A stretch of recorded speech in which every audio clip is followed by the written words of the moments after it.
ओम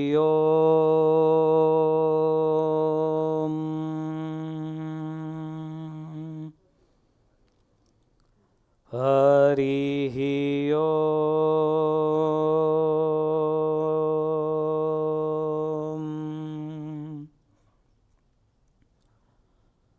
आद्यन्तमङ्गलजात समानभावम्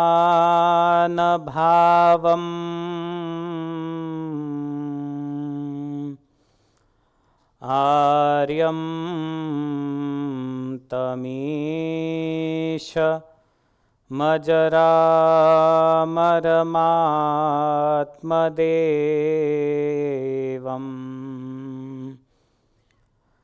पञ्चाननं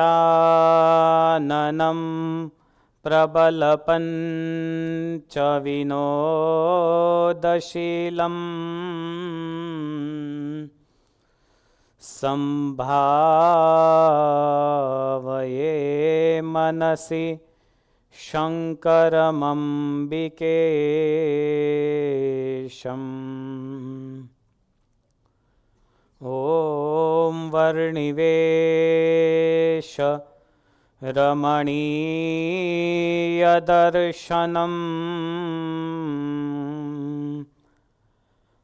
मन्दहासरुचिरा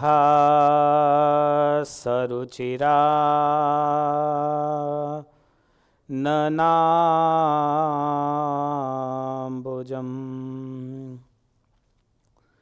पूजितं सुरनरोत्तमैर्मुदा धर्मनन्दनमहं विचिन्तये।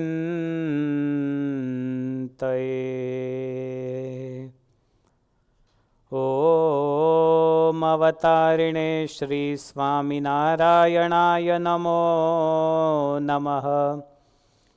ॐ श्री हरिकृष्णाय नमो नमः। ॐ श्री पूर्णपुरुषोत्तमाय नमो नमः। ॐ श्री सहजानंद स्वामिने नमो नमः। बोलो स्वामीनारायण भगवान श्री हरि कृष्ण महाराज की, श्री लक्ष्मी नारायण देव की जय, श्री राधा कृष्ण देव की जय, श्री सियावर रामचंद्र भगवान की जय, श्री सिद्धेश्वर महादेव की जय, श्री विघ्न विनायक देव की जय, श्री कष्टभंजन देव की जय।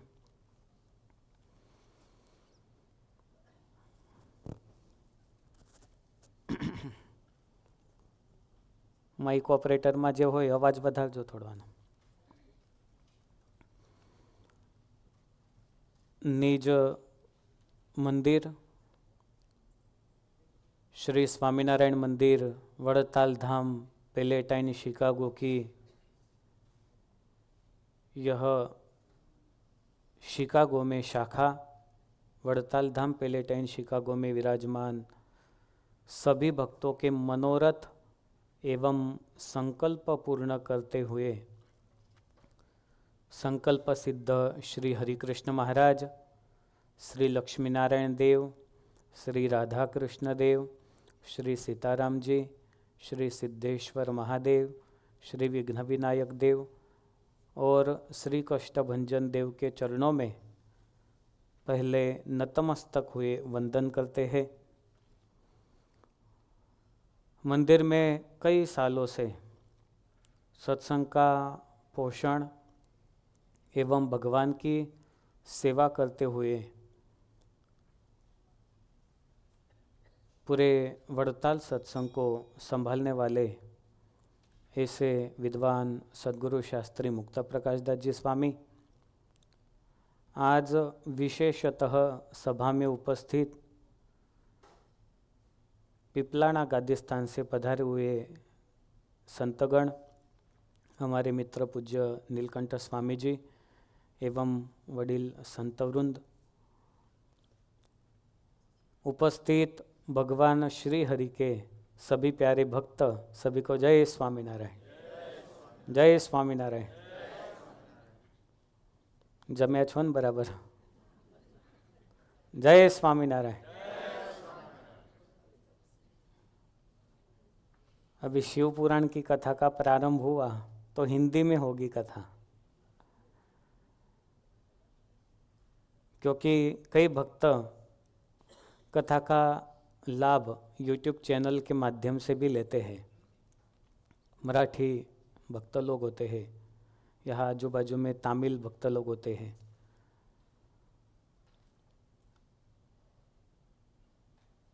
सबसे बड़ी भाग्य की बात यह है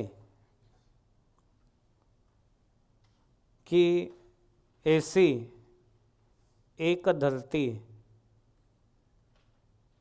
जहाँ से पाश्चात्य संस्कृति का उदय हुआ, लेकिन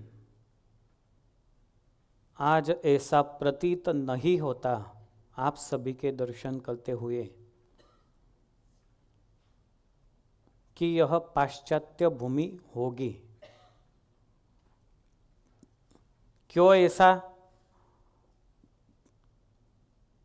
वड़ताल धाम पैलेटाइन शिकागो में विराजमान भगवान, संतों का सानिध्य, सनातन धर्म के सभी उत्सव जहाँ पर बड़ी धाम धूम से मनाए जाते हैं, ऐसा एक पुण्य क्षेत्र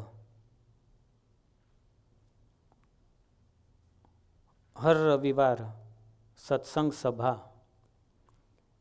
इन सभी चीज़ों को देखते हुए कभी कभार ऐसा लगता है कि हम भारत में हैं। ये पुण्य भूमि है, और जहाँ जहाँ पुण्य भूमि होती है वहाँ वहाँ धार्मिक कार्य का आयोजन अवश्य होता है। डांस बार में जाकर कोई माला हाथ में लेकर नहीं बैठ सकता, और मंदिर में आकर कोई डांस बार में जैसे डांस करता है वैसा करने की नहीं सोचता। एक भूमि का प्रभाव अलग होता है, और इसी प्रभाव को देखते हुए जब चातुर्मास का प्रारंभ हुआ तब से ज़्यादातर उत्सवों का भी प्रारंभ होता है। भगवान स्वामीनारायण ने चातुर्मास में विशेष नियम लेने की आज्ञा की। लास्ट सभा में उसके बारे में विस्तृत चर्चा भी की गई थी। भगवान ने तब ऐसा शायद सोचा होगा कि मेरे भक्त लोग वो इंडिया से अमेरिका जाएंगे या और कोई कंट्री में जाएंगे, उनके पास पैसा तो होगा लेकिन टाइम नहीं होगा।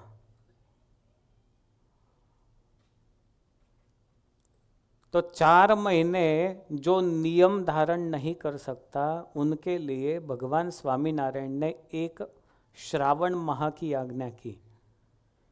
उसी श्रावण मास में एक विशेष नियम लेना चाहिए। बहुत सारी आज्ञा की है। इसी श्रावण मास को एक धार्मिक मास बोला जाता है। भगवान की जितनी भक्ति हो उतना करने का अवसर इस श्रावण माह में प्राप्त होता है। आप सबको अमेज़न पता है? अमेज़न पता है ना सबको? अमेज़न से शॉपिंग करते हैं।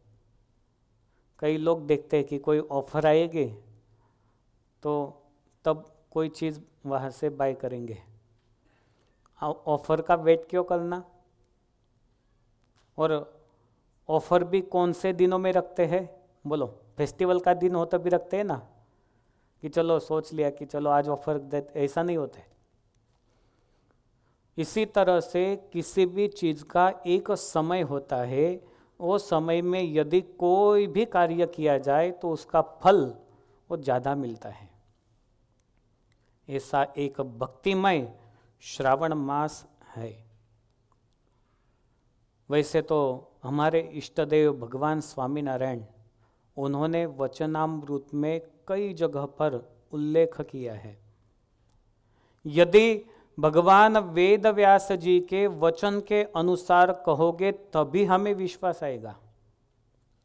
वचनामृत में कई जगह पर भगवान स्वामीनारायण ने भगवान वेद व्यास जी के वचनों का प्रमाण दिया है। सनातन धर्म, सनातन संस्कृति का एक पार्ट ये स्वामीनारायण संप्रदाय है, और इसी बात को तब से भगवान स्वामीनारायण ने आज तक हमें फील करवाई है। भगवान वेद व्यास जी की कलम से 18 पुराण लिखे गए। कितने? 18 पुराणास। उनमें यदि देखा जाए तो शिव पुराण का नाम डायरेक्टली नहीं है। उसके लिए एक श्लोक संत लोग कहते हैं, मद्वयम भद्वयम चैव बत्रयम व चतुष्टसम अनापलिंग कुस्कानी पुराणानि प्रचक्षते। अभी आप तो सब महान प्रकांड पंडित हो, इसलिए आपको समझ में आ गया होगा, लेकिन नीलकंठ स्वामी जी को समझ में आ गया हो। 18 पुराण के स्टार्टिंग नेम बता दिए। शॉर्ट का जमाना है ना। मद्वयम मतलब म इस शब्द से 2 पुराणों का प्रारंभ होता है। मद्वयम, बद्वयम व चतुष्टसम, व शब्द से 4 पुराणों का प्रारंभ होता है। अनापलिंग कुस्का, यहाँ पे शिव पुराण में सबसे पहला शब्द कौन सा है? बोलो, शिव पुराण में सबसे पहला शब्द कौन सा आता है? शी आता है ना, श आता है। तो श का प्रमाण इस श्लोक में नहीं मिलता, तो भगवान वेद व्यास जी का 18 पुराण में इसका नाम नहीं, तो शिव पुराण कैसे कहा जाता है? व चतुष्टसम मतलब व शब्द से 4 पुराणों का प्रारंभ होता है। इसका मतलब यह होता है कि वायु पुराण, वराह पुराण, वामन पुराण, तो वायु पुराण जो है उसे ही शिव पुराण कहा जाता है। किसी व्यक्ति का नाम मगन भाई है, यहाँ पे कोई नहीं है ना, तो उसका उपनाम भी तुरंत कोई ना कोई रख देता है। किसी का नाम भगवान होता है तो उसको भगा भाई या भग्या भग्या सब करते हैं। ऐसा हर चीज का कुछ न कुछ डुप्लीकेट नेम हो जाता है। तो वायु पुराण का जो नाम है उसे क्या कहते हैं? शिव पुराण कहते हैं। किसी भी ग्रंथ का महिमा जब तक पता न चले तब तक हमें उसमें एक्टिविटी नहीं होती। आपको पता है डॉलर की महिमा क्या है, इसीलिए एक्टिविटी होती है कि चलो कुछ भी हो जाए लेकिन सुबह 6 बजे उठकर जॉब के लिए जाना है। कुछ भी हो जाए, कितना भी बीमार हो जाए, बीमार होने के बाद मंदिर में गुल्ली मार सकता है लेकिन जॉब पे जाना ही पड़ेगा। तो उसका महिमा पता है, इसीलिए उसमें एक्टिविटी ज़्यादा होती है। आज भाग्यशाली है वड़ताल धाम शिकागो के सभी भक्तगण, यहाँ पर शिव कथा का प्रारंभ हो रहा है। और इसी शिव कथा का महिमा वो सबसे पहले समझना जरूरी है। कलियुग का आदमी जब तक किसी भी चीज़ का महिमा न समझे तब तक उसमें एक्टिव नहीं होता, इसीलिए उसका महिमा बताया गया। श्रीमद् सत्संगी जीवन स्वामीनारायण संप्रदाय का मूल ग्रंथ। मैं जो पूछूं ना वो बोलते जाना, बराबर है? बोलोगे ना? स्वामीनारायण संप्रदाय का मुख्य ग्रंथ कौन सा? कि वो ग्रंथ किसने लिखा? सद्गुरु शतानंद स्वामी। मैंने कई बार बोला है, सद्गुरु शब्द का प्रयोग करना आजकल के संतों को कुछ आता नहीं, फिर भी कितनी डिग्रियां लगती है। वो नंद संत थे, उन्होंने कितनी सारी मेहनत की थी, और खाली उनका नाम बोल दे ऐसा अच्छा नहीं। सद्गुरु शतानंद स्वामी, उन्होंने ग्रंथ लिखा। कितने श्लोक है सत्संगी जीवन में? 16,627। नीलकंठ स्वामी बराबर है ना? 16,627। अभी इतने श्लोक श्रीमद् सत्संगी जीवन ग्रंथ में है, तो ग्रंथ का महात्म्य भी है। सत्संगी जीवन की कथा आप लोगों ने बहुत सुनी है, लेकिन सुनकर निकाल दी होगी वो बात अलग है। सत्संगी जीवन की महिमा, सत्संगी जीवन का महात्म्य वो किसने लिखा? सद्गुरु मुक्तानंद स्वामी ने लिखा। तो सद्गुरु शतानंद स्वामी यदि इतने सारे श्लोक लिख सकते हैं, तो क्या 1300 श्लोक नहीं लिख सकते? अवश्य लिख सकते थे।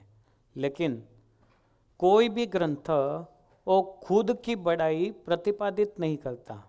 वो ग्रंथ की महिमा और कोई जो संत है वो ही वर्णन करते हैं, और कोई ग्रंथ की महिमा बताते हैं।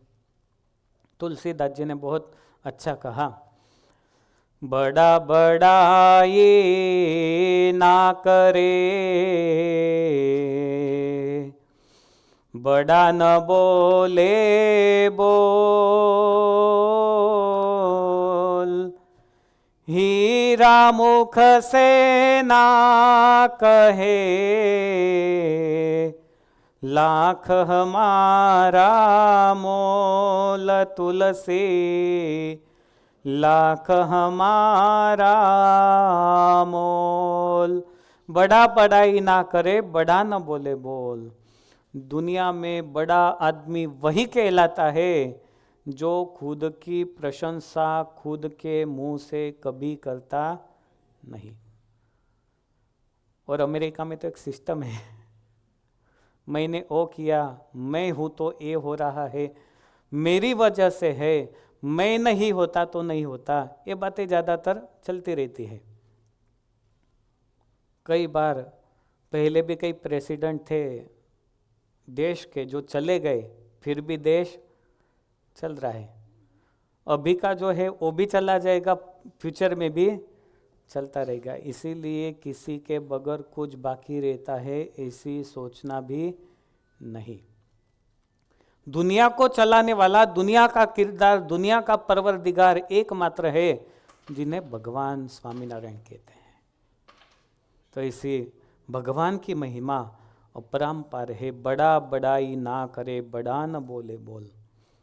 हीरा, डायमंड, आप यदि कई डायमंड शॉप में जाकर डायमंड लेते हो तो उसकी महिमा, उसकी वैल्यू वो कौन बताता है? उसका जो बेचने वाला है वो बताता है। डायमंड कभी खुद की वैल्यू नहीं बताता, उसकी खुद की वैल्यू है फिर भी नहीं बताता। इसी तरह से शिव पुराण की महिमा और स्कंद पुराण में लिखी गई। सत्संगी जीवन की महिमा सद्गुरु मुक्तानंद स्वामी ने लिखी, शिव पुराण की महिमा वो स्कंद पुराण में बताई गई, श्रीमद् भागवत की महिमा वो पद्म पुराण और स्कंद पुराण दोनों में बताई गई। इसी तरह से हर पुराण की महिमा और किसी न किसी ग्रंथ में बताई गई है। तो ऐसी शिव कथा वो आज सुनने के लिए सब यहाँ पर इकट्ठित हुए हैं। जीवन में निर्मलता, जीवन में भक्ति का उदय वो भगवान की चरित्रामृत से ही होता है, कथा से ही होता है। शास्त्रों में बताया गया, ये मानवाः पापकृतो दुराचाररताः खलाः कामादिनिरता नित्यम ते भी शुद्ध्यन्त्यनेन वा। अर्थात भगवान वेद व्यास जी की कलम कहती है, कोई कितना भी पापी हो, कोई कितना भी दुराचारी हो, कोई कितना भी खल हो, कोई कितना भी कामी हो, लेकिन उसका चित्त, उसका मन और भगवान की कथा सुनने से ही शुद्ध होता है। कोई खराब हुई चीज उसको क्लीन करने के लिए कोई ना कोई केमिकल आज अवेलेबल है। अभी पेड़ पे उधई लगी, यहाँ जो पेड़ है, तो पेड़ की उधई निकालने के लिए आपने केमिकल का यूज किया। लोखंड पे यदि कोई खराबी आ जाए तो उसको क्लीन करने के लिए भी आप कोई वस्तु का यूज करोगे। ग्लास पे यदि खराबी आती है तो क्या यूज करते हो? स्प्रे यूज करते हो। लेकिन मन की शुद्धि वो कौन से स्प्रे से होगी सुभाष भाई? कथा वार्ता से होगी। उसके लिए कोई केमिकल अवेलेबल, उसके लिए एकमात्र कथा का भाव होना जरूरी है। तो कथा श्रवण से ही चित्त की शुद्धि होती है। एक सिद्धांत दुनिया में दिखाई देता है, फल प्राप्ति जिसकी अत्यधिक होती है तो प्राप्ति भी उतनी कठिन होती है। जितना फल चाहिए उतनी मेहनत करनी पड़ेगी। यदि मन की शुद्धि करनी है तो मन को कोई पकड़ सका है आज तक? किसी ने देखा है? फिर भी है तो मन की शुद्धि के लिए इतना कठिन काम है तो कार्य भी कितना प्रबल होना चाहिए। सद्गुरु निष्कुलानंद स्वामी ने कहा, हळवे पुण्य होय नहीं वड़ी हरि कथानो योग मोटे भाग्ये ए मळे टळे भार महाभवरोग। हळवे पुण्य होय नहीं वड़ी हरि कथानो योग। बहुत सारे पुण्य का जब उदय होता है तभी भगवान की कथा का श्रवण करने का अवसर प्राप्त होता है। मोटे भाग्य ए मड़े टड़े भारे महाभवरोग। इस भवरोगों को, जन्म मृत्यु को टालने का एकमात्र उपाय है भगवान के चरित्रों का रसपान करना। आगे सद्गुरु निष्कुलानंद स्वामी कहते हैं, असंख्य जन उद्धरे हरि कथा सुनता कान अवश्य करवू एज छे नर नारी ने निदान।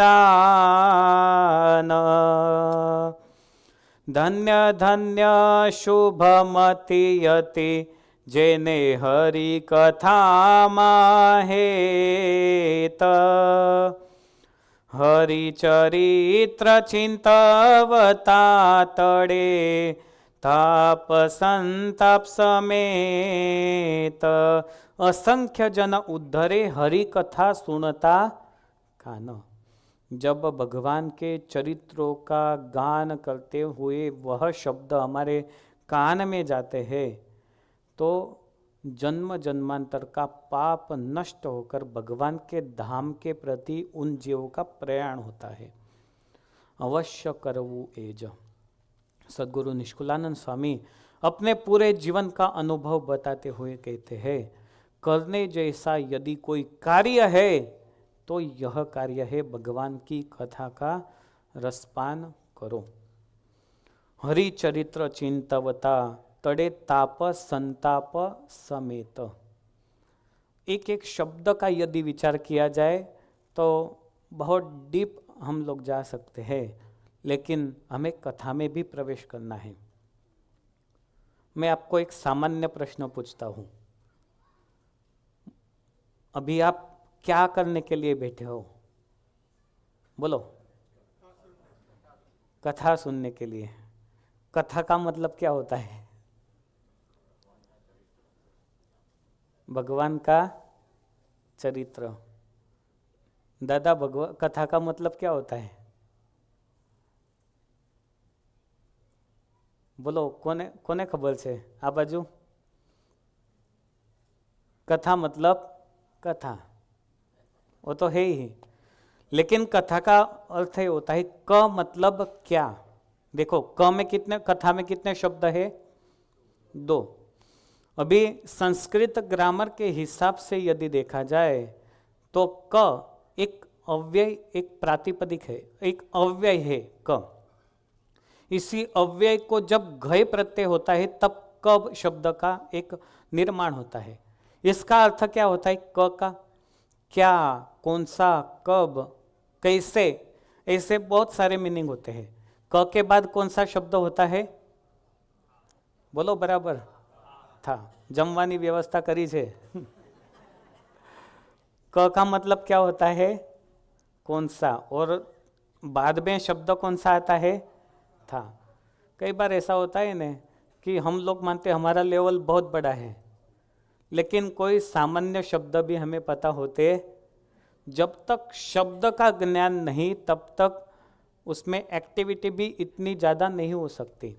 का मतलब क्या, कौन सा, कब, कैसे। और था का मतलब क्या होता है?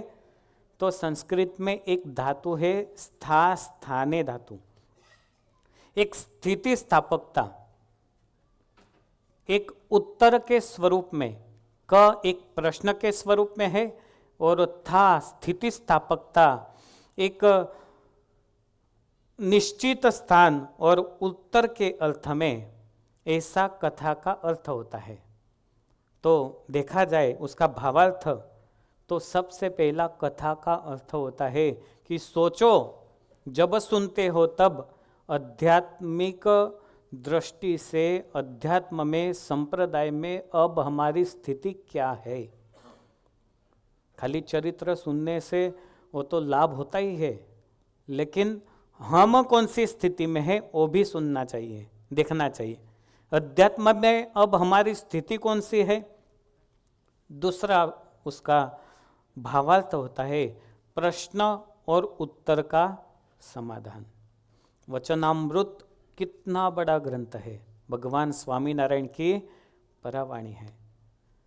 पूरे ग्रंथ में प्रश्न और उत्तर, किसी संत ने प्रश्न पूछा और भगवान स्वामीनारायण ने उत्तर दिया, किसी ने प्रश्न पूछा और भगवान ने उसका उत्तर दिया।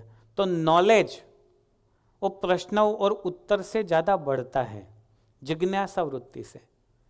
और प्रश्न भी उन्हें ही होता है जिन्हें नॉलेज होता है।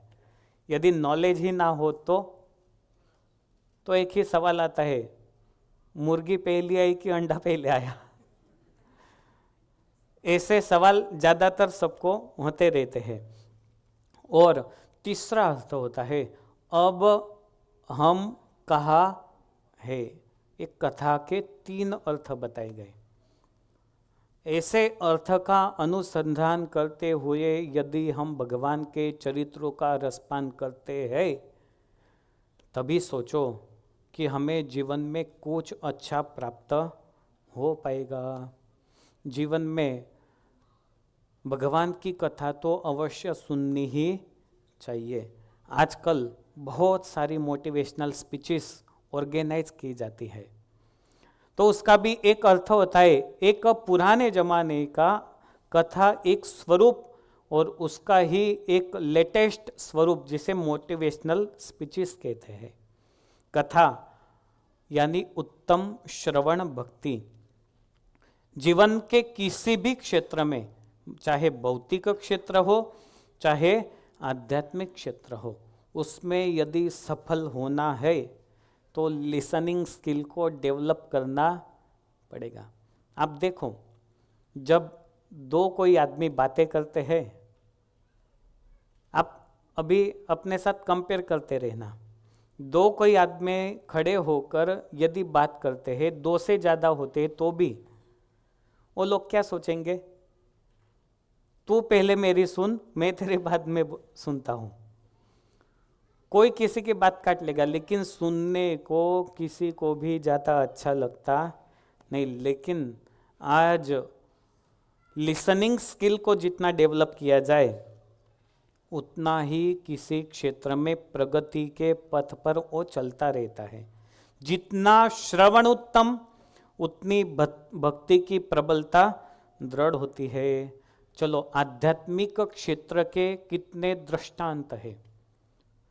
भागवत में प्रहलाद जी का चरित्र है। वचनामृत में भगवान स्वामीनारायण ने प्रहलाद जी का दृष्टांत दिया है। तो प्रहलाद जी की माता कयाधु वो आसुरी कुल की थी, लेकिन नारद मुनि का योग हुआ। नारद मुनि ने सत्संग करवाया और इसी सत्संग के माध्यम से,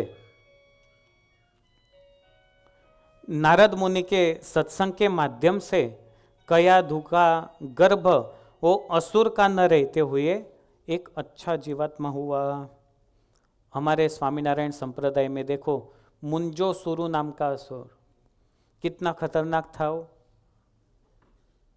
वो मुंजो सुरु जब संतों का योग हुआ तो कितना अच्छा भक्त बना। वर्णिराज जब यात्रा में निकले थे तब गोपाल योगी के पास उन्होंने रहकर उनका उपदेश सुना और वही उपदेश के माध्यम से आज स्वामीनारायण संप्रदाय योग के क्षेत्र में भी बहुत आगे है। भौतिक क्षेत्र से देखो, भय और शोक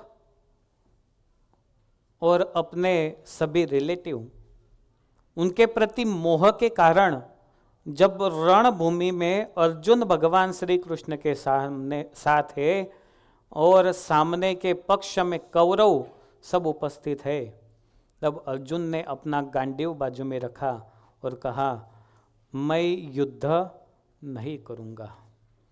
भगवान श्री कृष्ण कहते हैं, अरे आज तक युद्ध के लिए आपने इतने प्रयत्न किए, ताली दो हाथों से बजती है, एक हाथ से बजती है, चलो बजा के देखो। ऐसे ताली बजेगी, आवाज आएगा उसका? चलो सब बजा के देखो, दो हाथ से बजती है ना ताली, और ऐसे करोगे तो ऐसे करने से ताली नहीं बजती, दो हाथों से ताली बजती है। तो दोनों पक्ष में, कौरव और पांडव पक्ष में एक ही था कि चलो युद्ध करना है। लेकिन जब युद्ध का अवसर आया, रणभूमि में अर्जुन भगवान श्री कृष्ण के साथ है, सामने जब देखा, अरे आचार्यान मातुलान भ्रातृन पितृन पौत्रान शुचिंस तथा, उन सब को देखकर अर्जुन को बड़ा शोक हुआ, बड़ा मोह पैदा हुआ। अरे जे भीष्म पितामह जिन्होंने मुझे पाला उनसे युद्ध करना है, जो गुरु द्रोण कि जिन्होंने अश्वत्थामा को जो विद्या नहीं पढ़ाई वो विद्या मुझे पढ़ाई, और उनसे युद्ध करना है, जो कुल गुरु कृपाचार्य उनसे युद्ध करना है। देखो, कोई मामा है, कोई काका है, सब तो अपने ही है, इसीलिए गांडीव साइड में रखा और भगवान श्री कृष्ण को कहा, प्रभु मैं युद्ध नहीं करूंगा। कुलक्षय प्रणश्यन्ति कुल धर्मा सनातनः। बहुत सारे रीजन तब अर्जुन ने दिए, ये गीता के पहले अध्याय में बताया। अभी अर्जुन ने तो अपना काम पूरा कर दिया कि मैं युद्ध करूंगा नहीं, और रणभूमि में बताया, पहले बताता तो बात कुछ और होती। अभी भगवान ने क्या किया कि जब अर्जुन को ऐसी स्थिति में देखा तो भगवान श्री कृष्ण ने श्रीमद् भगवद गीता का उपदेश उनको दिया। कितने श्लोकों में है भगवद गीता? किनको पता है? चलो बोलो, भगवद गीता में कितने श्लोक हैं? 700 श्लोक हैं। तो उतने श्लोक तब भगवान श्री कृष्ण ने गीता में बताए और अर्जुन युद्ध के लिए तैयार हुआ। नष्टो मोह स्मृतिर्लब्ध्वा त्वत्प्रसादान्मयाच्युत। उसका मोह, उसका शोक वो नष्ट हुआ और अर्जुन को स्मृति उत्पन्न हुई कि यदि मेरे पास भगवान श्री कृष्ण है तो मुझे किसी भी बात की परवाह नहीं। तो इसी उपदेश की वजह से अर्जुन का स्मृति उदय हुआ, उसका मोह नष्ट हुआ। मतलब जितनी लिसनिंग स्किल अच्छी, आदमी उतना सक्सेसफुल हो सकता, लेकिन उसके लिए सुनना पड़ता है। लेकिन ज़्यादातर ऐसा दिखाई देता है कि तुम सिर्फ मेरी सुनो, मैं सुनूंगा नहीं। किसी भी चीज़ को एक्सेप्ट करने के लिए सबसे पहले अपनी बातों को दूर करना पड़ता है। ऐसे भी सारे भक्त यहाँ पर बैठे हैं, वो दिन में पूरे वचनामृत पढ़ लेते हैं, शायद एक मंथ में पूरा वचनामृत भी पढ़ लेते होंगे, लेकिन जब जीवन में फॉलो करने की बात आई तब क्या? तो कोई भी आध्यात्मिक चीज, आध्यात्मिक बातें सुनकर या पढ़कर जीवन में आगे बढ़ने की सोचना चाहिए, नहीं तो पोपट जैसा होता है। मैं कई बार बोलता हूँ, गुरु के आश्रम में 2 पोपट रखे थे, पैरट। एक को अच्छा मंत्रगान सीखा और दूसरे को गुरुजी ने सिखाया कि जो कोई आश्रम है उसको स्वागत करना। अभी ऋषि मुनि आए तो स्वागत बोलता था तो बड़े प्रसन्न होते थे, लेकिन एक दिन एक चोर आ गया, चोर को भी बोला स्वागतम। अभी उसको एक ही चीज पढ़ाई गई थी, तो उसके माइंड में क्या था, चोर या कोई भी हो सबके लिए समान भाव था। तो पढ़ के भी यदि जीवन में हम आगे नहीं जा सकते, सेवा करते हुए भी आध्यात्मिक विकास यदि जीवन में नहीं होता है, तो आध्यात्मिकता का क्या फायदा, वो हमारी भक्ति का क्या फायदा। इसीलिए जीवन में भगवान के क्षेत्र में, भगवान की भक्ति में आगे बढ़ते रहना चाहिए।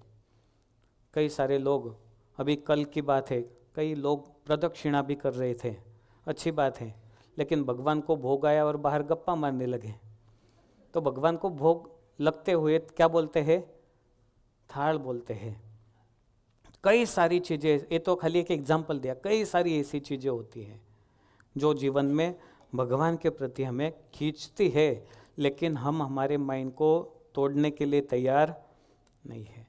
तुलसीदास जी इसी बात को लेकर रामचरितमानस में कहते हैं, राम कथा कलिका मद गाई, सुजन संजीवनी मोरी सुहाई, सोई वसुधा तल सुधा तरंगिनी,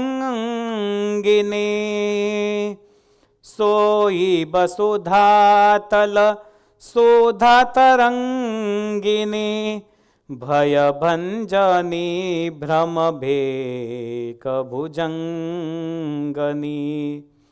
तुलसीदास जी कहते हैं भगवान की कथा वो कली काल में, कली युग में कामधेनु समान है।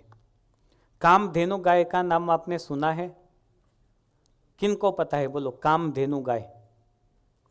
संजीवनी के बारे में सुना है? कल्प वृक्ष के बारे में सुना है डॉक्टर साहब? अभी हिमालय में 4 धाम यात्रा में कौन आने वाले हैं? एक कल्प वृक्ष आपको बताऊंगा। कल्प वृक्ष के पेड़ के नीचे रहकर आप जो मांगो वो मिलता है। यदि आदमी भूखा हो जाए और बोले चलो मैं हिमालय में भले हूँ लेकिन मैं कल्प वृक्ष के नीचे हूँ, मुझे अमेरिका का पिज़्ज़ा खाना है, तुरंत पिज़्ज़ा हाजिर। कोई यदि बोले चलो आज मैं जॉब नहीं गया, मुझे डॉलर्स चाहिए, तो कल्प वृक्ष डॉलर दे देता है। ये पहले के युग में था कल्प वृक्ष का। कामधेनु गाय का भी ऐसा ही है। कामधेनु गाय के पास जाओ और कहो कि चलो आज जॉब से आया, बहुत थक गया हूँ और गेस्ट आ गए, अभी क्या करूँ, फ्रोजन तो नहीं खिला सकता, चलो जिनको जो चाहिए बोलो, खाली मेनू का लिस्ट, वो कामधेनु गाय तुरंत हाजिर कर देंगे। तो कली काल में ये कामधेनु गाय कल्पवृक्ष ये पॉसिबल नहीं। लेकिन आज हिमालय में एक पेड़ है, मैं जो चारधाम यात्रा में साथ में आने वाले उनको बताऊंगा। आप कितना भी खड़े रहो, कुछ भी मांगते रहो, कुछ मिलेगा, लेकिन उसका नाम है एक। पब्लिक को कुछ भी करके अट्रैक्ट करने का प्रयास आजकल लोग करते हैं, चाहे आध्यात्मिक क्षेत्र हो चाहे भौतिक क्षेत्र हो। तो कल्पवृक्ष कली काल में, कामधेनु कली काल में, संजीवनी कली काल में एकमात्र है। और क्या है? भगवान की कथा। और भगवान की कथा का रस, वो जिसने चखा उसे मधुर लगा, लेकिन जिसने चखा नहीं उसको कैसे फील होगा कि ये मधुर है या कटु है? एक बार अवश्य प्रयत्न करना चाहिए भगवान की कथा का रस पान करने का, और रस को फील करने का प्रयास करना चाहिए, किसी चीज का सहारा न लेते हुए। आजकल लोगों को एक ऐसा लगता है कि कथा में बड़ा अच्छा अच्छा संगीत होना चाहिए, तो संगीत जितना ज़्यादा कथा कितनी कम। हाँ, ये उसके लिए आधार होता है, लेकिन 1 घंटे की कथा में यदि 45 मिनट तक संगीत, दूसरी तीसरी बातें और 15 मिनट भगवान की बातें, तो 45 मिनट की वैल्यू कितनी होती है? 1 घंटे में आप कितना $20 कमाते हो, $25 कमाते हो, तो अपना टाइम तो बर्बादी हुआ ना, एंटरटेनमेंट हो जाता है। तो कथा सुनने के लिए प्रयत्न भी अवश्य करना, उस रस को देखना चाहिए। 2 मित्र थे एक गांव में। अभी एक बार उनके गांव में किसी कथा का आयोजन किया गया, तो एक मित्र ने सोचा कि चलो मैं जाकर देखता हूँ कैसा होता है। आया कथा में, सुनी कथा, बहुत अच्छी लगी। उसने सोचा कि चलो मैं मेरे दोस्त को भी बताता हूँ कि चल भाई तू भी मेरे साथ कथा में। उसके दोस्तों को कहा कि भाई ऐसी कथा का आयोजन हुआ है, तू भी चल। वो भी आया, लेकिन उसको कुछ इंटरेस्ट कथा में नहीं था। उसने कहा तुझे कथा कैसी लगती है? जिसे अच्छी लगी उसने तो कहता है मुझे तो कथा बहुत अच्छी लगती है, बहुत मज़ा आता है। अभी दूसरे दिन दोनों के दोनों गए। अभी जिसको इंटरेस्ट नहीं था उसने क्या किया, पीछे एक स्तंभ था, बराबर मस्त बैठ गया, आराम से बैठा।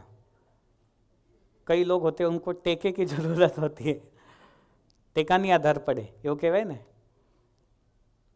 तो कोई ना कोई आधार चाहिए। गया कथा में, बढ़िया से बैठ गया आराम से। चलो तुम कितनी भी कथा करते रहो, मैं तो आराम से। अभी बैठा तो बैठा, लेकिन उसको आ गई नींद। नींद आने के बाद उसका मुंह खुल गया। कई सारे लोगों की ऐसी एक टेव होती है कि नींद में उनका मुंह खुल जाता है। उसका मुंह खुल गया, आया कुत्ता। अभी कुत्ते को तो एक उसका पैर ऊंचा करने की एक आदत होती है उसकी। उसने देखा अरे वाह गुफा तो बहुत अच्छी है, कुत्ते ने छोड़ दिया, उसमें मूत्र विसर्जन कर दिया, उसको पता ही नहीं चला। थोड़ी देर बाद कथा पूरी हुई और वो दोस्तों ने पूछा भाई कथा कैसी लगी, हरिरस कैसा है? तो कहता है इतना मीठा नहीं लगा, थोड़ा खट्टा खट्टा मुझे लगा। इसको पता चल गया कि ऐसा कुछ हुआ होगा। दूसरे दिन फिर से दोनों भी कथा में गए। वो फिर से अपनी तरह से बैठ गया, नींद आ गई, मुंह खुल गया। और दोस्तों ने सोचा कि चलो आज इसके मुंह में शक्कर रख देता हूँ, तो उसके मुंह में शक्कर रखी। थोड़ी देर बाद कथा पूरी हुई, पूछा भाई कथा का रस कैसा है? अरे कितना मीठा मधुर लगा, आज तो बात जाने ही दो तुम।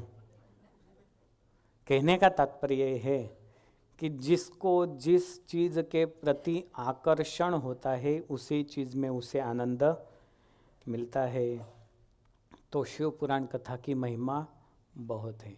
सबसे पहले भगवान शिव भोलानाथ, उनकी जो शिव पुराण की कथा है उसके रचयिता कौन है?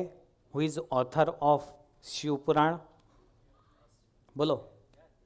भगवान वेद व्यास जी।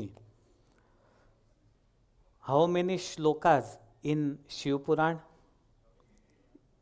मैंने लास्ट टाइम भी बोला था 24,000, रिसेंटली 24,000 श्लोकाज। लेकिन शिव पुराण में 1,00,000 श्लोक है, वायु पुराण के 1,00,000 श्लोक और 12 संहिताएं हैं। अभी 24,000 available only and 7 Samhita available only. अभी आप जो शिव पुराण देखोगे उसमें केवल 24,000 श्लोकाज है। अध्याय कितने हैं? 457 जितने उसमें अध्याय है। ये चीज़ें मैं इसीलिए आपको बताता हूँ कि फाउंडेशन रखना भी इतना ज़रूरी है। बुर्ज खलीफा खाली देखते हो, यहाँ पे CS टावर है, अभी उसका नाम बदल गया, तो कितना अच्छा है, कितना अच्छा है, कितना मज़ा आता है देखने को। लेकिन जो कोई उसका डिज़ाइनर होगा सिविल इंजीनियरिंग में, उसने तो उसका सबसे पहले क्या सोचा होगा डॉक्टर साहब? फाउंडेशन। बुर्ज खलीफा ऐसे ही नहीं बनता, जितना फाउंडेशन मजबूत उतना उसका हाइट बढ़ सकती है, उतनी मजबूताई हो सकती है। तो फाउंडेशन हमें मजबूत करना है। मैं कई बार आप सभी को कहता हूँ कि खाली दिखावे के भक्त नहीं बनना है। अपना फाउंडेशन, अपनी निष्ठा संप्रदाय के प्रति दृढ़ होनी चाहिए, तभी हमारा जीवन सुशोभित हो सकता है। कई बार ऐसा होता है फाउंडेशन नहीं तो किसी चीज़ की बुराई लगने से संप्रदाय की निष्ठा में बदलाव आ सकता है कि चलो ये भगवान अच्छे नहीं, चलो ये मंदिर अच्छा नहीं, चलो ये लोग अच्छे नहीं। ये निष्ठा की कमी इसी वजह से होता है। लेकिन यदि फाउंडेशन मजबूत हो जाए संप्रदाय के प्रति, सत्संग के प्रति, संप्रदाय के नॉलेज के प्रति, तो दुनिया की कोई भी चीज़ वो निष्ठा को भंग नहीं कर सकती। बहुत जरूरी होता है फाउंडेशन मजबूत करना। शिव चरित्र की महिमा बताते हुए भगवान वेद व्यास जी कहते हैं, सदा सेव्या सदा सेव्या सेव्या सदा विशेषतः एतत् शिव पुराणस्य कथा परम पावनी। एतत् शिव पुराणस्य कथा श्रवण मात्रतः किम ब्रवीमि फलम तस्य शिवश्चित्तम समाश्रयेत्। अर्थात शिव पुराण की कथा का सदा ही श्रवण करना चाहिए। आप करते ही रहो। 18 पुराण में कितने सारे श्लोक हैं। एक अकेले भागवत की बात करो, एक अकेले सत्संगी जीवन की बात करो, आप कभी पूरे कर ही नहीं सकते, इतने श्लोक हैं। अभी शिक्षापत्री नहीं पढ़ी जाती तो उनकी बात कहाँ पे है। शिक्षापत्री में कितने श्लोक है? 212 श्लोक है। 212 श्लोक भी पूरे करते हुए कोई कहता है अरे बहुत थक गया मैं तो आज, पूरी शिक्षापत्री पढ़ी। तो इसमें इतने सारे श्लोक है। किसी पुराण में 17,000, किसी पुराण में 18,000, किसी पुराण में 24,000, किसी पुराण में 1,25,000, किसी पुराण में 84,000, इतने सारे श्लोक है। तो आपको आपकी आध्यात्मिकता का पोषण करने के लिए किसी भी ग्रंथ की कमी कभी होगी, यही सनातन धर्म की एक विशेषता है। शिव पुराण की कथा सदा सेव्या सदा सेव्या सेव्या सदा विशेषतः, उसका विशेष रूप से श्रवण करना चाहिए, करना ही चाहिए, ऐसा कहा। कथा श्रवण का फल क्या है? तो इस कथा श्रवण से हर प्राणी मात्र के हृदय में भगवान का निवास निश्चित होता है। भगवान स्वामी नारायण को महादेव जी अत्यंत प्रिय थे, इसीलिए भगवान ने शिक्षा पत्र में कई सारी आज्ञाएं की, जैसे कि दृष्ट्वा शिवालयादीनि देवागाराणि वर्तमनि। मतलब यदि रास्ते से जाते हुए कोई शिवालयादिक मंदिर दिख जाए तो आदर से भगवान को प्रणाम करना। एक किसने लिखा है? हमारे इष्टदेव भगवान स्वामी नारायण ने लिखा है। आदिनी मतलब शिवालय आदि जो भी मंदिर दिखे। अभी जो मुख्य शब्द होता है वो कौन सा है? शिवालय। हमारे जीवन में ऐसा होता है, जो चीज़ का हमें बहुत आकर्षण होता है, जो हमें बहुत अच्छी चीज़ लगती है, उसको हम पहले रखते हैं। जैसे मंदिर में कोई मुख्य यजमान हो तो बोलते हैं छगन भाई इत्यादि यजमान आगे आकर आरती का लाभ लेंगे, तो जो मुख्य है उनका नाम पहले आता है। भगवान स्वामी नारायण को शिवजी अत्यंत प्रिय है। दूसरी आज्ञा भगवान ने की, एकात्ममेव विज्ञेयम नारायण महेशयो हो। नारायण जी और शिव जी दोनों का एकात्म भाव जानना चाहिए। ये तो बहुत फिलोसॉफिकल श्लोक है। हमारे मंदिर के निर्माता सद्गुरु शास्त्री भक्ति प्रकाश दास जी, उनकी विद्वत्ता संप्रदाय में बेजोड़ है। जब इस श्लोक का विवेचन करना होता है तो शास्त्री जी बहुत सरलता से उसका प्रतिपादन करते हैं। भगवान स्वामीनारायण ने बातें कही। आगे भगवान स्वामीनारायण ने कहा, कर्तव्यम कारणीयम वा श्रावणे मासि सर्वथा बिल्वपत्रादिभिः प्रीत्या श्री महादेव पूजनम। अर्थात श्रावण मास में महादेव जी का पूजन बिल्व पत्रों से करना चाहिए, और नहीं करना जानता तो किसी से करवाना भी चाहिए। आज यहाँ पे इतने अच्छे भक्त बैठे हैं, समर्पित भक्त, कि जो सोच रखते हैं हम लोग तो बिल्व पत्र से पूजन नहीं कर सकते, तो पूजन कहाँ करवाते हैं? वड़ताल में करवाते हैं। कई भक्त लोग हैं, यहाँ तो बिल्व पत्र मिलना भी मुश्किल है, मिल जाता है लेकिन इतना ज़्यादा नहीं मिलता जितना हमें चाहिए। किसी निश्चित संख्या में उससे महादेव जी का पूजन होता है। आप सब वड़ताल गए हो, वड़ताल में हनुमान जी गणपति के दर्शन किए हैं। गणपति जी के दर्शन करते हुए वहां पे कितने शिवलिंग आपको दिखाई देते हैं? बोलो कितने? बोलो चलो। वड़ताल कौन कितनी बार गया? खाली पकोड़े ही खाए। कई बार मैं कहता हूँ, ये मुंबई के लोग हर पूनम वड़ताल जाते हैं, लेकिन पूनम में जाने के बाद दर्शन तो करते हैं, लेकिन उनका एक नियम होता है, वो बाहर सर्वोदय का भजिया बनता है, मेथी का गोटा, वो इतना अच्छा होता है कि मुंबई के लोगों को बहुत भाता है। सबसे पहले जाकर वो भजिया का आस्वाद लेते हैं, बाद में दर्शन के लिए आते हैं। कई थोड़े सारे लोग ऐसे नहीं, लेकिन कई कई लोग ऐसे होते हैं। तो किसी भी स्थान में आप दर्शन करने के लिए जाते हो तो खूब अच्छे से दर्शन करने चाहिए। अभी चार धाम यात्रा में जो भी आने वाले हैं, जितने सभा में उपस्थित है, उन सबको मैं कहता हूँ कि वीआईपी दर्शन की व्यवस्था हो गई। उत्तराखंड के सीएम साहब ने परमिशन भी दे दी, उन्होंने अप्रूव भी कर दिया, लेकिन जिम्मेदारी अभी आपकी है। अभी आप बोलोगे कि किसी ने धक्का दे दिया, मुझे पता ही नहीं चला, ऐसा होना। मैं एक एक प्रश्न आने के बाद पूछूंगा। बद्रीनाथ में दर्शन करते वक्त आपको भगवान के स्वरूप कैसे दिखे? कितने स्वरूप है? केदारनाथ में शिवलिंग कैसा था? आज मंदिर में आए तो भगवान ने कौन से वस्त्र पहने हैं? इन सभी बातों का ध्यान रखना चाहिए। मुझे कई बार होता है कि यहाँ पे हमारे मुक्त प्रकाश स्वामी इतने भगवान की अच्छी सेवा करते हैं। आप लोग तो कभी स्टेटस में भगवान के दर्शन रखते नहीं हो, लेकिन इंडिया में मुंबई के भक्त अवश्य दर्शन रखते हैं।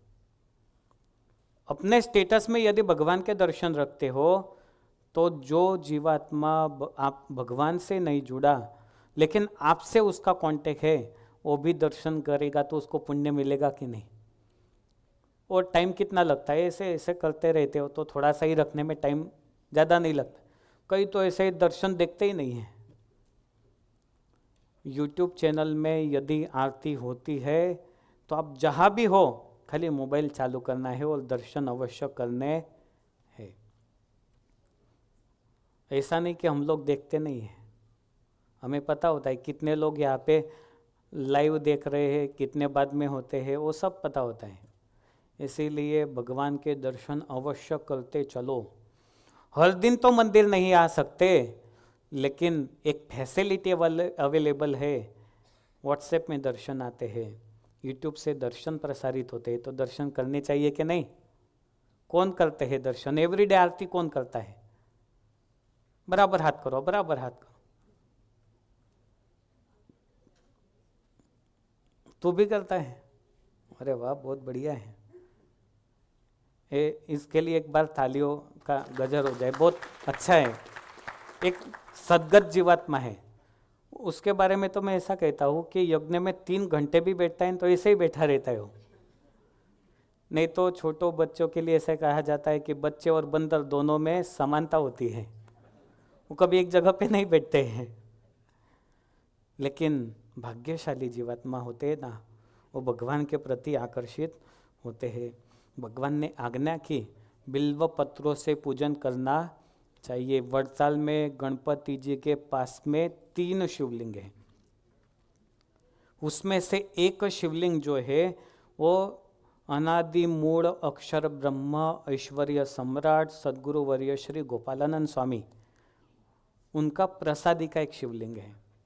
और कई जगह भक्त लोग भगवान की आज्ञा के अनुसार बिल्व पत्रों से उन्हीं शिवलिंग का पूजन करने का संकल्प करते हैं।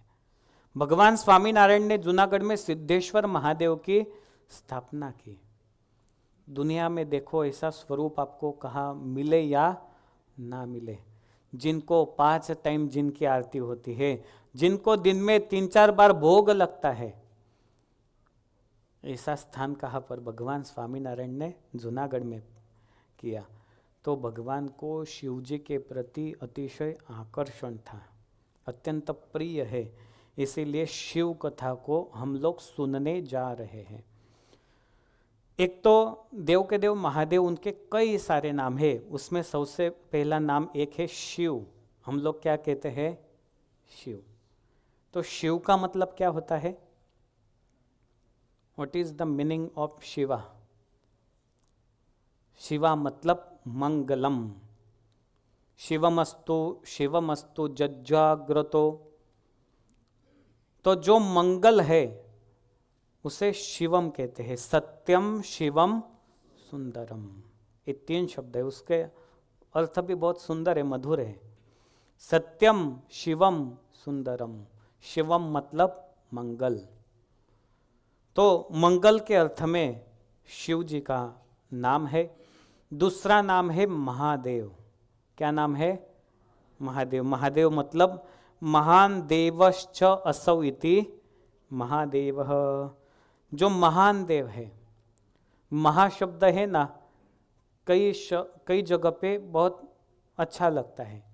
जैसे देव ये शब्द सामान्य है, लेकिन जब महाशब्द लगता है तो महान मतलब देव कैटेगरी से एक स्टेप आगे, जो सबसे बड़े देवों में, उन्हें क्या कहते हैं?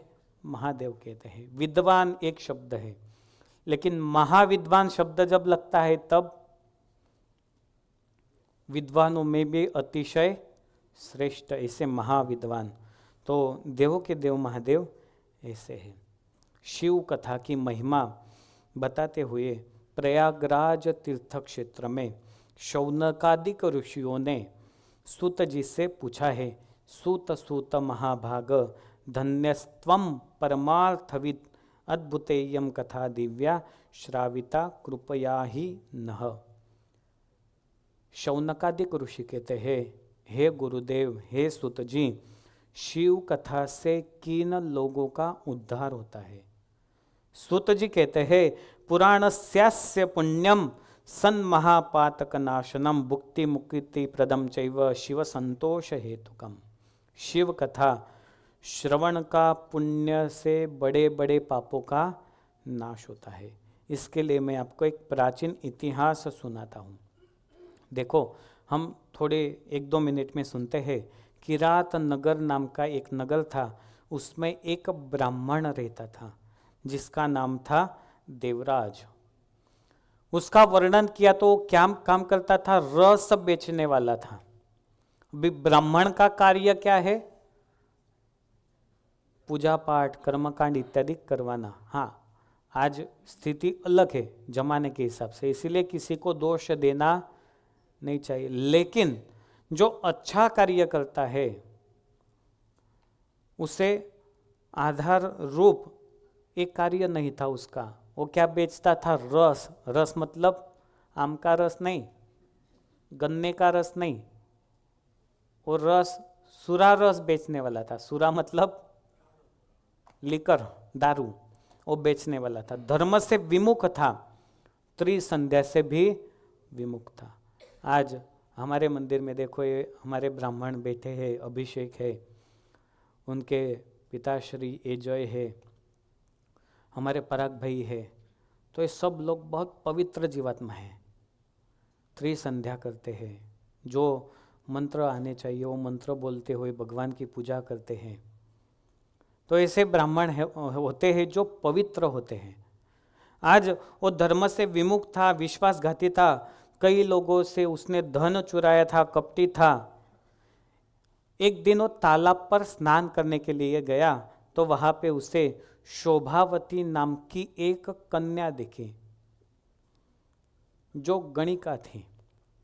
उसके प्रति बड़ा मोह पैदा हुआ, उसके प्रति गया, दोनों का मन मिल गया और दोनों भोग में वहां पर रत हो गए। देवराज ब्राह्मण, उसकी शादी हुई थी, उसे पत्नी भी थी, उसके माता पिता भी थे।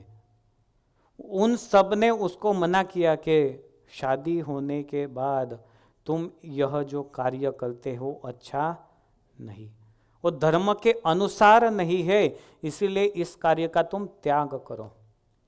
उसने सुना नहीं, लेकिन उसने क्या किया? हर रोज ये बोलते रहते थे, इसलिए सोचा कि इन सभी को मैं मार ही दूं। तो देवराज के माता पिता, उसकी पत्नी जब सो रही थी, रात को ही उनकी तीनों की हत्या उसने कर दी, तीनों को मार दिया। उन सभी का धन चुरा लिया और गणिका को दे दिया। कई दिन ऐसे व्यतीत होने लगे। एक दिन वो बहुत बीमार हो गया और नसीबवश वो प्रयागराज तीर्थ क्षेत्र में झूसी नाम का एक स्थान है, जो अभी महाकुंभ में गए थे उनको पता होगा। झूसी एक गांव है, वहाँ पर झूसी में एक शिवालय है। तो शिवालय के पास एक शिव कथा चल रही थी, उसको बुखार आया था, वहाँ पे उसको नींद आ गई। जब उठा, उसके शरीर में इतनी भी शक्ति नहीं थी कि वो चल सके। वहाँ पे ही सोता रहा। कई दिनों तक उसकी और किसी ने ही ध्यान नहीं दिया, बस शिव कथा का प्रसाद मिलता, खाता और वहाँ पे सोता। लेकिन शिव कथा के शब्द उसके कान पे पड़ते थे। 1 महीने तक कथा चली और उसी शब्द को सुनते सुनते सुनते शिव कथा का समापन वहाँ पे हुआ। बहुत पीड़ा हुई। जब उसका मृत्यु समय निकट आया तो यमदूत उसे लेने के लिए आए, शिवदूत भी उसके लेने के लिए आए। शिवदूतों ने कहा कि यदि इसने कितने भी खराब कर्म किए हो, लेकिन अंत समय इसने शिव कथा सुनी, इसीलिए ये शिवलोक में जा सकता है। वचनामृत में सद्गुरु मुक्तानंद स्वामी ने कहा, अंते यामति सा गति यम यम वापि स्मरण भावम त्यजत्यंते कलेवरम। जो जो भाव अंत समय में होता है, वैसे वैसे जीवात्माओं की गति होती रहती है। शिव कथा का अंत समय में श्रवण किया था, इसीलिए पापी ऐसा ये देवराज, इसको शिवलोक की प्राप्ति हुई। आप सभी को स्वामीनारायण संप्रदाय के सभी चरित्रों का ज्ञान है। जोबनपगी जैसे जोबनपगी, जिसने जीवन में बहुत सारी हत्याएं की थी, जिसे देखकर गाय पशु पक्षी सब भाग जाते थे, ऐसा पापी, ऐसा खतरनाक ये जोबन पगी भगवान स्वामीनारायण का योग होने पर कैसा हो गए? भक्त हो गए। अरे अपने भोजन में भगवान स्वामीनारायण के चरण रज जब तक न मिलाए तब तक खाना नहीं खाते।